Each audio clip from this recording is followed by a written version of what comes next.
Bienvenidos una vez más a Noticias 7. Gracias por acompañarnos. Son exactamente las 7 horas. Este miércoles 5 de abril tenemos importante información generada la jornada de ayer para todos ustedes. ¿Cómo están, compañeros? Buenos días. ¿Qué tal de ánimo? Semana corta. Pensamos como que hoy es jueves. ¿Cómo están? Jueves chiquito el día de hoy. Muchísima información que se produjo también la tarde y noche del día de ayer. El SNAI confirmó que 3 personas resultaron asesinadas dentro de la cárcel de máxima seguridad La Roca y una persona está herida. Ya le contamos más detalles más adelante. Compañeros, buenos días. Buenos días. En otras noticias, también en el ámbito político, tenemos que contarles que el proceso de juicio político en contra del presidente Lasso está paralizado en la Comisión de Fiscalización. ¿Cuáles son los motivos de esto? Pues le contamos más adelante. Y además, primero, buenos días, compañeras. Yo siempre me olvido, qué vergüenza de saludarlas. Saludos a la gente también. Amaneció con sol la Sierra Central, algunas localidades de la costa, pero malas noticias porque el pronóstico para hoy es que sobre todo en Quito va a empezar a llover en la tarde, pero en Guayaquil y en Santo Domingo va a caer un aguacero según lo que pronostica el INAMI, así que tome buen recaudo. Con eso, muy buenos días. Buenos días a todos nuevamente, y la verdad es que la baja temperatura sí está presente también en la capital. Sí, no sé si sol o no sol, porque Yo cuando quisiera llegué no estar había acá, mucho mira, sol, qué lindo, pero hace bastante con estos climas, con estos paisajes sería mucho más agradable. Se los anhela mucho. Sí, para el feriado. Tendremos que esperar aproximadamente un mes más para poder disfrutar de esos paisajes y de esa temperatura. Los invitamos a que nos sintonicen a través de www.eltelegrafo.com.es, Pública FM, y también a través de nuestras redes sociales. Estamos listos para iniciar. 3 muertos y un herido en enfrentamiento en la cárcel de máxima seguridad de La Roca en Guayaquil. La Secretaría de Atención a Privados de la Libertad ha informado que está controlado todo el motín. Más de 300 armas han sido destruidas y que fueron decomisadas por la Policía Nacional en diferentes operativos. La Comisión de Fiscalización de la Asamblea Nacional ya inicia su trabajo de lleno al juicio político al presidente de la República. Su titular ha dado 72 horas a los asambleístas ponentes para que entreguen sus pruebas. El campeón del fútbol ecuatoriano Aucas debutará en la Copa Libertadores frente al Flamengo de Brasil.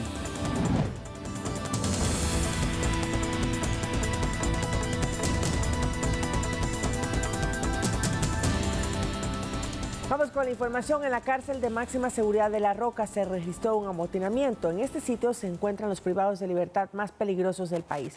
Entre ellos también se encuentra Germán Cáceres, acusado del asesinato de María Belén Bernal dentro de la escuela de la policía. Una imagen que empezó a circular en internet encendía las alarmas. Era producto del primer motín registrado en la cárcel de La Roca en Guayaquil tras su reapertura. En ese centro, donde no hay más de una veintena de los PPL más peligrosos del país y líderes de las bandas criminales, hubo un enfrentamiento mortal que cobró 3 vidas y un herido que ya fue trasladado a una casa de salud en la ciudad. Según informó el Servicio Nacional de Atención Integral a Personas Privadas de la Libertad, SNAI, integrantes de los Lobos se enfrentaron a su facción disidente, los DR7, una pelea que viene de un año atrás y que ya cobró casi un centenar de vidas en las cárceles de Santo Domingo y Cuenca. Este martes, tras 2 horas de incertidumbre, entre el Cuerpo de Vigilancia Penitenciaria, la Policía Nacional y las Fuerzas Armadas, se retomó el control de la cárcel. La Roca no solo es famosa por albergar a los cabecillas de los grupos de delincuencia organizada, sino que allí cumple prisión preventiva el ex policía Germán Cáceres, principal sospechoso del asesinato de su esposa María Belén Bernal. Aunque se especuló que Cáceres era una de las víctimas mortales, el SNAI lo desmintió y aclaró que el presunto femicida fue puesto a buen recaudo. Los fallecidos son Jaime C., Jefferson A. y Nixon P., pero se desconoce la banda a la que pertenecen. Lautaro Andrade, Noticias 7. Ya lo hemos escuchado entonces en la nota. Ahora son 20 las personas privadas de la libertad que se encuentran en esta cárcel de máxima seguridad, que recordemos fue reabierta el 4 de abril pasado. Ahí en primera instancia se habían trasladado a 5 personas privadas de la libertad, entre ellos cabecillas, había dicho en su momento el gobierno de los R7, los Lobos y los Chone Killers. Actualmente entonces pues la SNAI no ha dado una actualización de la persona que ha sido trasladada a una casa de salud. Lo que sí ha dicho, como hemos visto ya en la noche, es que se descarta el asesinato que en un primer momento se había especulado que había de Germán Cáceres. Cáceres. En esta cárcel de máxima seguridad se hicieron algunos cambios urgentes, en su momento lo dijo el ministro del Interior, Patricio Carrillo. Sin embargo, se decía que se lo iba a equipar con más tecnología, siendo pues que está en medio de dos centros penitenciarios que son de alta peligrosidad, la penitenciaría del Litoral y la regional en Guayaquil. También hay que decir que 2 reos fueron procesados por este tema. La Fiscalía ha empezado un proceso de investigación, pero también se ha mencionado que por las cámaras de seguridad que hay en esta cárcel se ha identificado que hay un 3er reo que inició estos enfrentamientos, a los cuales se está intentando identificar también de acuerdo a lo que ha dicho Fiscalía. Además, tenemos que mencionar que se encontraron 2 pistolas y también cartuchos que estaban cargados y que pues la gran incógnita es cómo llegaron hasta la posesión de estos PPLs, que pues conocemos que esta cárcel es de máxima seguridad. Exactamente, era un sitio que fue rehabilitado hace unos meses, como ya lo comentaron, y donde la seguridad impedía que se puedan generar este tipo de situaciones, pero es algo que ha sorprendido al propio SNAI, y ayer el director, él estuvo presente comandando el operativo para controlarlo. Luego de 2 horas, reiteramos, la situación ya está tranquila. Comentarles quiénes se encuentran en la roca, de personas o PPLs muy famosos. Ya lo dijimos, Cáceres, que se encuentra bien, el comandante M, que es uno de los cabecillas de los Lobos, que entró la semana pasada, y también Jonathan Bermúdez, es otro de los líderes de los Lobos, que fue cambiado de una cárcel a otra luego de los problemas que hubo en el Turi, que hubo en Cuenca. Ellos están ahí, pero no han sido parte de este amotinamiento como tal, no están fallecidos, tampoco se presume que sean los muertos. Habrá que ver qué sucedió efectivamente, pero es algo que ha encendido las 2 alarmas. Por el momento, tranquilidad, ya la situación pasó y no se reportaron nuevos incidentes en otras cárceles, como a veces ha sucedido, que hay una situación en la penitenciaría, se activa la tacunga, en este caso solamente en La Roca. Bueno, y se toma en cuenta también que La Roca es una cárcel pequeña, con capacidad para 100 personas. Exactamente, para 100 personas, de los cuales habían 23 y ahora pues están 20, ¿no? No sé si mencionaste ya los nombres de las personas que se confirmaron como fallecidas. Sí, lo repetimos entonces: Jaime C., Jefferson A. y Nixon P. serían las personas privadas de la libertad que se ha confirmado su deceso.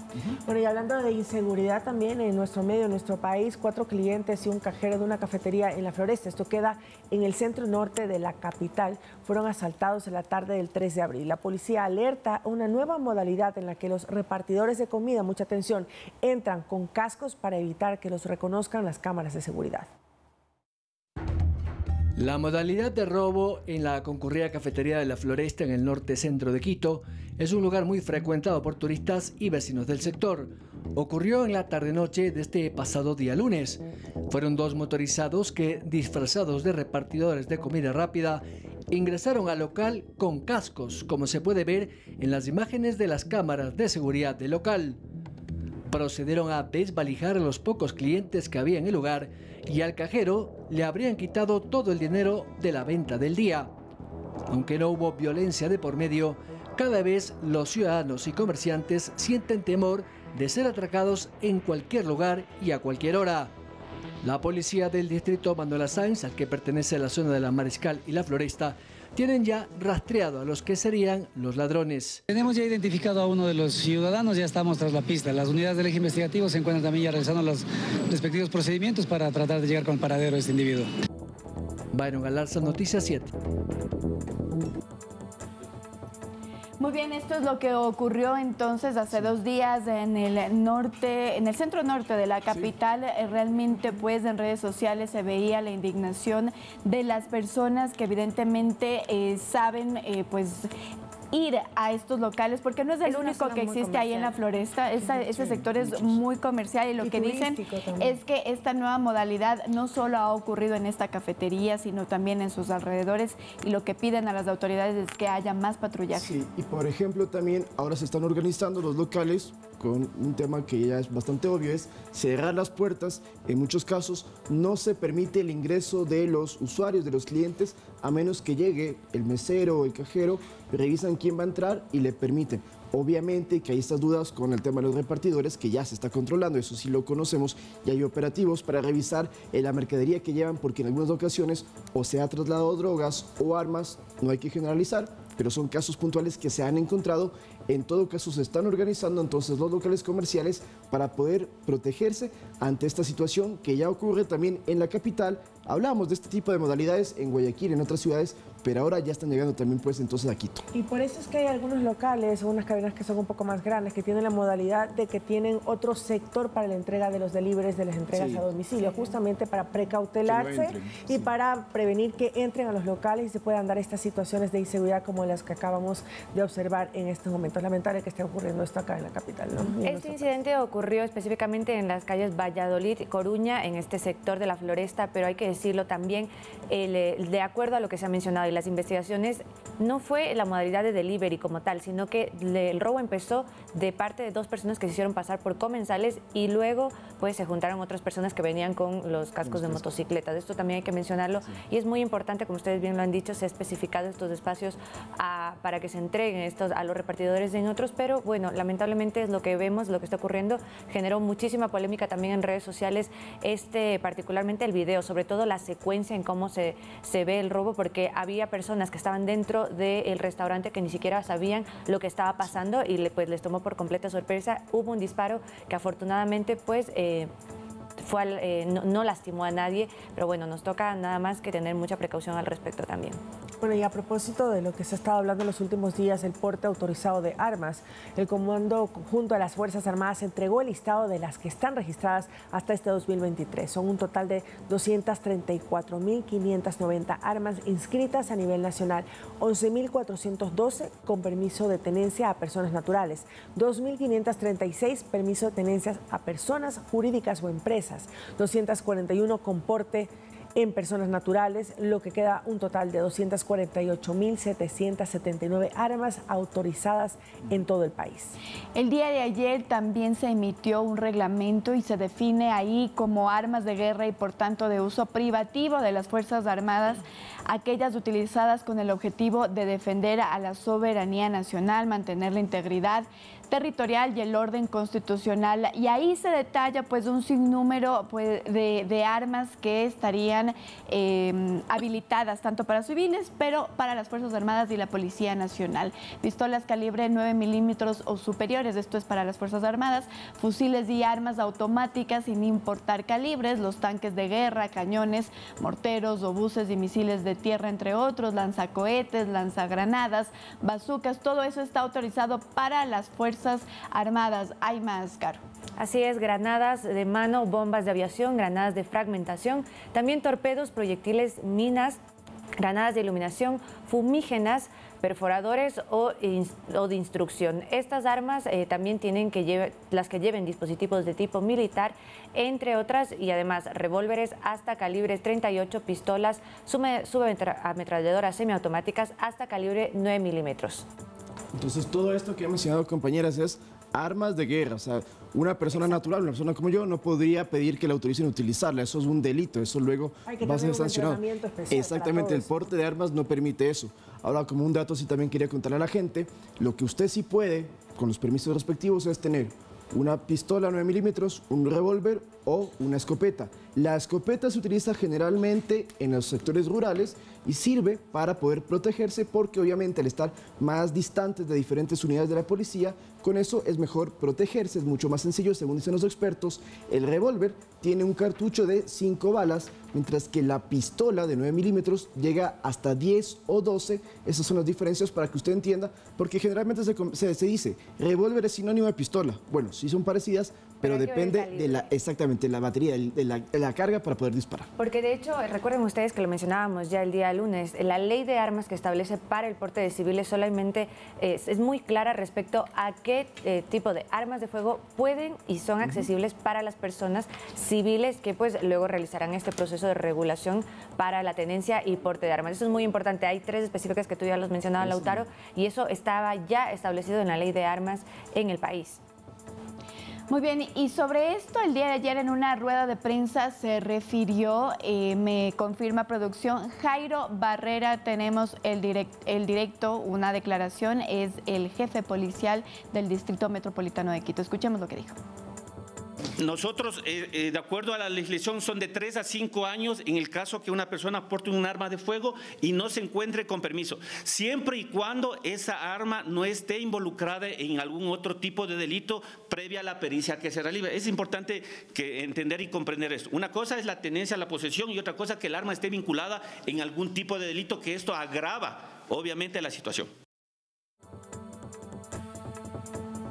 Para cerrar este tema, bueno, ayer también el Ministerio de Defensa emitió un comunicado en el que estaban explicando que se está elaborando el acuerdo ministerial para que ya pueda entrar en vigencia el protocolo del porte de armas en los civiles. Es decir, hasta este momento todavía no se van a otorgar los permisos en general a las personas porque necesitan que otras carteras del Estado puedan también participar en la elaboración de todo este tema del reglamento, de los alcances y también de las sanciones que podría conllevar si una persona hace mal uso del porte de armas, si lo lleva a un espacio, como hemos comentado, que no lo puede hacer.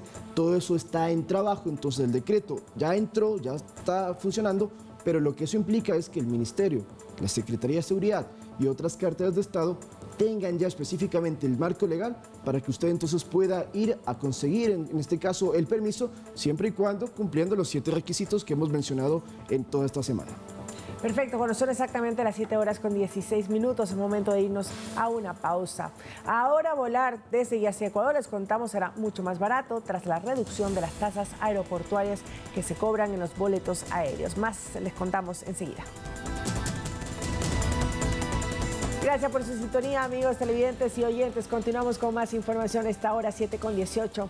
La Comisión de Fiscalización dio un plazo de 72 horas a los asambleístas proponentes del juicio político al presidente para que definan las pruebas de su solicitud de acuerdo a los lineamientos establecidos por la Corte Constitucional. Sin esto, no se enviará la notificación al primer mandatario para que haga uso de su defensa.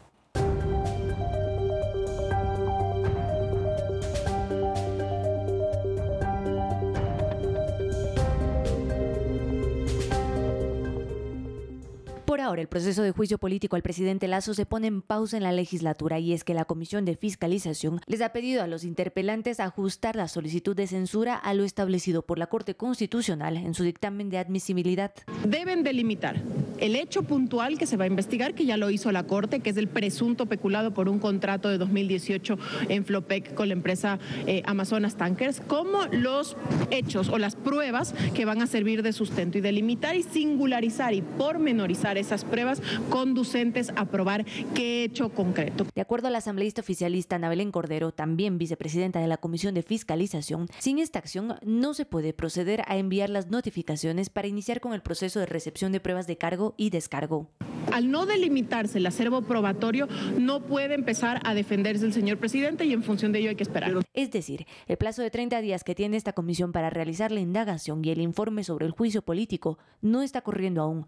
Por su parte, la legisladora correísta y principal proponente de la moción de censura cuestionó a la mesa legislativa y a este pedido de modificar la solicitud. La Comisión de Fiscalización no puede actuar como si fuese un juzgado penal, civil o constitucional. Tiene que limitarse a lo que dice la norma, porque en derecho público solo se hace hasta lo que dice la ley. Pero dentro de la Comisión de Fiscalización aseguran que es lo que corresponde. Lamentablemente están vendiendo la idea al país y en eso tenemos que ser muy serios y responsables de que no porque tratarse de que la Asamblea es un ente político puede hablarse cualquier cosa. Aquí tiene que también respetarse la Constitución y la ley, y el dictamen de la Corte Constitucional es muy determinante. El plazo de 72 horas para que los interpelantes ajusten la solicitud al dictamen de la Corte Constitucional termina este jueves. Con esto solventado, será notificado el presidente Lasso para que realice su defensa. Carolina Basante, Noticias 7. Bueno, como vemos, este proceso de juicio político se va dilatando en el Parlamento, pero hay que decir muy claro. Ayer se estaba mencionando que dentro de la Comisión de Fiscalización lo que se hizo es que presenten sus pruebas a los interpelantes en 72 horas, cuando el plazo de ley son 10 días. Pero se ha aclarado, y es que no están solicitando todavía las pruebas, sino que se ajuste la solicitud que ellos en un principio estipulaban 3 causales por solamente la causal de peculado en el caso de Flopec, que es lo que autorizó la Corte Constitucional en su dictamen. Para esto se ha dado las 72 horas que terminan el día de mañana, luego de que se tenga pues esta solicitud enmarcada de acuerdo al dictamen constitucional. Lo que se hará es remitir las notificaciones al presidente y a los 4 legisladores interpelantes, para que ahí sí empiece a correr el plazo de 10 días para la presentación de pruebas. Lo que también se mencionó ayer es que pues una vez notificado, al día siguiente de que se da esta notificación, empieza a correr este plazo de 10 días, así que como vemos, pues ayer mencionábamos que quizá hasta el 4 de mayo tendría plazo la Comisión de Fiscalización para entregar el informe, pero pues nos vamos dando cuenta que este plazo se va extendiendo todavía más, quizá 8 de mayo o más allá, dependiendo de, claro, cuándo se haga esta notificación. ¿Por qué ocurre esto? Porque desde el principio de la solicitud de juicio político se había dicho que iban a entregar 20 pruebas documentales, alrededor de 20, y también se había propuesto que eran alrededor de 30 comparecencias, pero evidentemente como la Corte Constitucional ha solo dejado la causal de peculado, es ahí en donde se tiene que hacer énfasis tanto en las comparecencias como en la prueba documental, y eso es lo que se ha pedido entonces ahora. Ahora también para contarle a la gente, porque a veces hay dudas de todo lo que pasa en la Comisión de Fiscalización, qué tan importante y relevante es. Bueno, el informe que vayan a efectuar es no vinculante, es decir, el futuro del primer mandatario se define en el pleno de la Asamblea, en el juicio político, que como ya lo dijeron, todavía no conocemos cuándo sería la fecha, con 92 votos. Más o menos estimado en la segunda semana de mayo sería este proceso, siempre y cuando no haya la muerte cruzada antes. Pero lo que haga la comisión en todos estos más de 30 días que tienen, evidentemente es un proceso político, pero que no tiene mayor efecto para lo que será la sesión de debate en la cual la gente, los asambleístas, revisen si efectivamente el presidente habría incumplido lo que se le dice y motiven a la destitución. Eso habrá que esperar. Y respecto al juicio político contra el presidente Guillermo Lasso, el vicepresidente Alfredo Borrero ya se pronunció y respaldó la gestión del primer mandatario. Escuchemos. Uno debe estar preparado para lo que debe hacer el momento. Lo que sucederá a futuro está todavía en el infinito, no sabemos qué puede pasar. Desde luego, mi respeto incondicional y mi apoyo al señor presidente de la República. El orden constitucional tiene que ser respetado y el señor presidente ya lo ha dicho, que él va a acudir al juicio político en la Asamblea Nacional. 7 de la mañana, 24 minutos. El Tribunal Contencioso Electoral también analiza cómo actuar en la parroquia de Calacalí luego de que se confirmara que las elecciones seccionales del febrero pasado ganó el nulo. En las elecciones de 2023 los votos nulos superaron a los votos válidos en la parroquia de Calacalí. Un hecho inédito en el país. Según el Código de la Democracia, cuando esto sucede, deben repetirse las elecciones. Y es lo que piden colectivos de integrantes del Partido Socialista Ecuatoriano. No estamos pidiendo la nulidad de la votación, tampoco la nulidad del escrutinio, sino la nulidad de la elección, es decir, de todo el proceso electoral. Sin embargo, el Tribunal Contencioso Electoral evalúa desde qué punto debe repetirse el proceso, pues aseguran que la ley no es clara. La primera vez que el tribunal resolvería y tendría que verificar cuál es la consecuencia jurídica del voto nulo y desde dónde se debería en este caso repetir o declarar la nulidad del proceso. Si las elecciones se repiten con los mismos candidatos, podría volver a ganar el nulo. Por ello, una opción sería repetir el proceso electoral, es decir, que haya un nuevo proceso de inscripción de candidatos. No obstante, los plazos para hacer todo eso no alcanzaría al 14 de mayo, fecha de posesión de las nuevas autoridades seccionales, y esto obligaría a las actuales autoridades a prorrogarse en sus cargos. Entonces yo tengo que suplir estos vacíos o lagunas que existen para tutelar derechos, y eso es lo que está realizando en este caso el tribunal. Se ha convocado a una audiencia de estrado este miércoles 5 de abril. En la cual deberán participar las organizaciones políticas, los candidatos, el Consejo Nacional Electoral, que en este caso se pidió que acudan, tanto la presidenta como los consejeros. De igual manera, en la providencia de admisión se solicitó un informe técnico. El TCE espera recibir varios insumos para el proyecto de sentencia que se elaborará y que se espera tener listo para la próxima semana. Andrea Orbe, Noticias 7.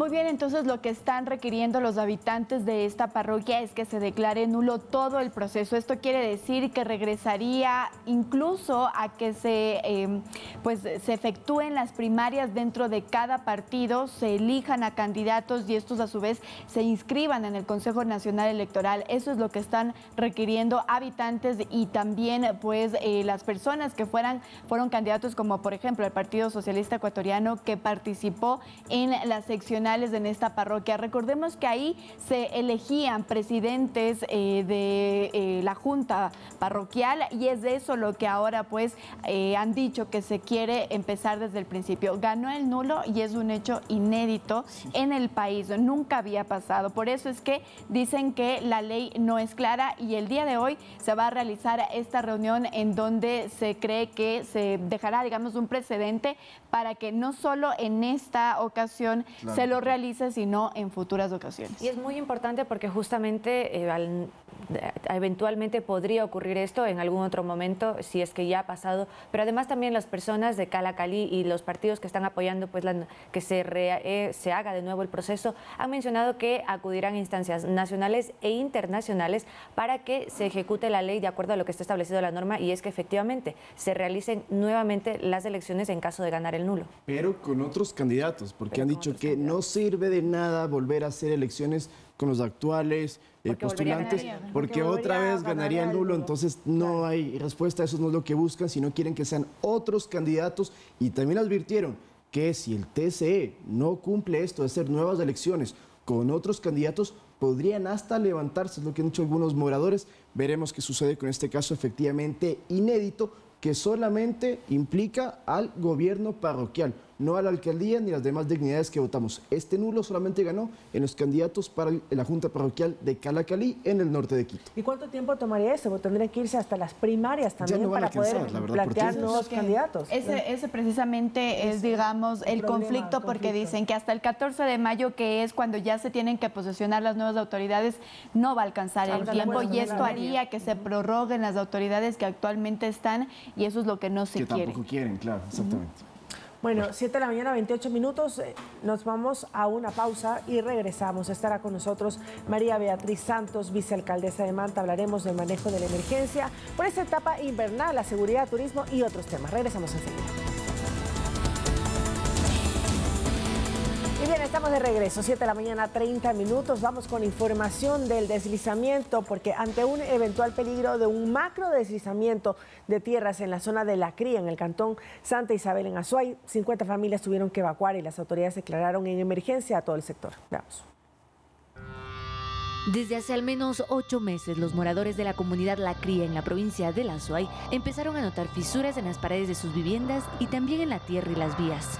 Sentían temblores, como si la tierra se moviera. La naturaleza nos va avisando, ¿no? Nos va avisando, y a veces cuando no tomamos responsabilidad ya de ir mitigando o viendo los riesgos que se pueden ocasionar, se complica más. Es por eso que desde el pasado sábado las familias de la zona fueron evacuando. Anoche tuvimos un movimiento, entonces fuimos a la parte de los sindicatos que es allá, estuvimos ahí, digamos, alojados. Son 50 familias las que ya han salido de sus hogares, pero son 80 las que están en riesgo del eventual deslizamiento de tierras, por lo cual las autoridades activaron una alerta amarilla en esta zona. De acuerdo a los informes preliminares, tanto de la prefectura, del GAT, el avance es muy rápido de este macro deslizamiento y está presentando el mismo espejo casi de Alausí, grandes grietas. La Cría se encuentra entre los cantones Santa Isabel y Nabón, a 97 kilómetros de la ciudad de Cuenca, y está asentada bajo una falla geológica que haría sensible a este sector a deslizamientos de tierras, pero también el mal manejo de los reservorios sería otro factor determinante para lo que está ocurriendo ahora. Hicimos un sobrevuelo en el helicóptero y pudimos determinar aproximadamente 35 reservorios de agua que hay en todo este sector, tanto de La Cría, el sector de Napa. Estos reservorios de agua no tienen geomembrana, no tienen ninguna construcción técnica, y lamentablemente esto hace que el agua siga filtrando. Y al filtrar el agua origina que este deslizamiento de tierra sea más rápido de lo que normalmente sucedería. Son 526 hectáreas que están en riesgo de un inminente macrodeslizamiento. Este miércoles se espera estén listos los estudios técnicos para marcar la hoja de ruta sobre la emergencia de la cría. Estos estudios nos darán qué trabajos de mitigación vamos a hacer y nos darán todo el trabajo que deben hacer las diferentes instituciones del Estado, como el GAD de Santa Isabel. Carolina Basante, Noticias 7. Y ahora vamos con las labores de recuperación de los cuerpos por el deslave ocurrido en Alausí, que permitió que la tarde del martes se actualice la cifra de fallecidos por el fenómeno natural. La Fiscalía confirmó que ya son 30 las personas identificadas como víctimas mortales por este deslizamiento de tierra, que también dejó a más de 800 damnificados. Esta desgracia ha generado indignación en los familiares de las víctimas, quienes expresaron su malestar hacia el alcalde Rodrigo Rea, que estamos viendo en pantalla, y lo agredieron durante una reunión. El burgomaestre tuvo que salir escoltado luego de recibir el golpe de un afectado por el deslizamiento de tierra, pues la población lo acusa de no haber hecho lo suficiente para evitar el desastre. Ahí están las imágenes de cómo tiene que salir el alcalde. El alcalde es una de las autoridades que recién llega a este punto. Recordemos que la semana pasada, cuando ocurrió el deslizamiento de tierra, él no estuvo en Alausí, tampoco el prefecto, y es por eso que los pobladores del cantón reclamaban y decían que a ellos dos se les había comunicado que Alausí tenía estas grietas. Y es que había informes, recuerden ustedes que se mencionaba por parte de gestión de riesgos, que existían ya los informes de lo que estaba ocurriendo, que es muy similar a lo que está ocurriendo en la cría que veíamos en el reportaje anterior, y lo mencionamos porque justamente desde el sector de riesgos hablan que ambos presentan, son espejos, es decir, que las circunstancias y los informes venían demostrando lo que pues eventualmente ocurrió. Es por eso que en la cría se hizo ya esta evacuación, lo cual no se hizo o a tiempo o con la premura necesaria en Alausí, y lamentablemente vemos esta desgracia. Claro, ya son entonces 30 cuerpos encontrados, hay 61 personas todavía desaparecidas, 200 bomberos que siguen, 200 rescatistas que están en la zona. Sin embargo, este fin de semana van a tener una reunión para tomar decisiones. ¿Qué es lo que van a analizar? Si continúan o no con el proceso de búsqueda. Posiblemente digan que ya no se puede seguir removiendo la tierra porque esto podría generar más problemas, o digan que pueden avanzar un poco más. Lo cierto es que hasta este domingo podríamos conocer si continúa o no la búsqueda, y en ese caso conocer cuál sería la última cifra. 30 fallecidos, y si no buscan más a los desaparecidos, podrían entonces incluirse dentro de esta cifra de víctimas mortales. Inicialmente se había dicho que era una semana que iban a estar el cuerpo de bomberos en la búsqueda, ya van 2 exactamente, y por eso pues el momento de tomar decisiones ya este fin de semana.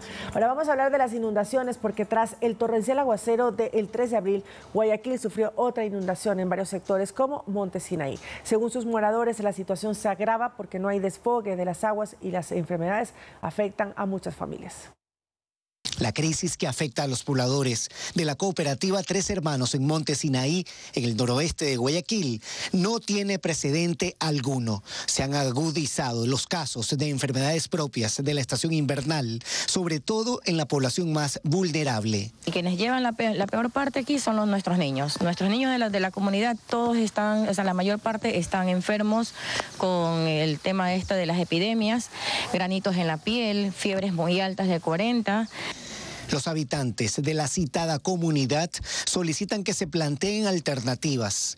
Cada aguacero evidencia serios inconvenientes de índole sanitario y ambiental por sobrellevar. Esta agua viene recorriendo toda cooperativa por cooperativa y viene a caer en las partes más bajas, que son estas.